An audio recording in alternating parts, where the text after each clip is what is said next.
কোরআন শিখাও ছেলে মেয়েকে ওহে মুসলমান, জান কবজের সময় তোমার হইবে রে আহসান। সুবহানাল্লাহ বলেন।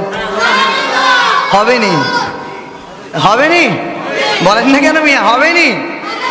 জান কবজের সময় তোমার হইবে রে আহসান। একটি ছেলে আলেম হলে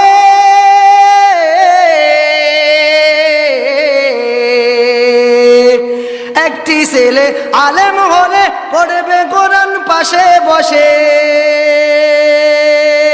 পড়বে নি? পড়বে নি? পড়বে না? এ পড়ার জন্য আপনাকে সুযোগ করে দিতে হবে। আল্লাহর এক বান্দা হঠাৎ করে আমার কাছে আসে দোয়া করার সময়, ঢাকা নাকি সঙ্গীত বয়ান করতাম গেছি, আর মনে হয় বলছিল হুজুর দোয়া করেন। কি দোয়া করতাম? হুজুর আমার ঘরে শান্তি নাই। আমি বললাম শান্তি নাই কেন একটু বলেন না। হুজুর আমার ঘরে নামাজ কালাম চলে না। আমি বললাম ঘরের ভিতরে কিছু আসেনি। কেউ আছে ডিস। আমি বললাম ঘরে রাখলেন ডিস, নামাজ করেন মিস। আচ্ছা বলেন তো শান্তিটা পাইবেন কই? শান্তি আছে? জোরে বলেন না, শান্তি আছে? আপনি ডিস রাখেন সমস্যা নাই, মাঝে মাঝে ভালো কিছু দেখেন না কেন? ভালো কিছু দেখে না।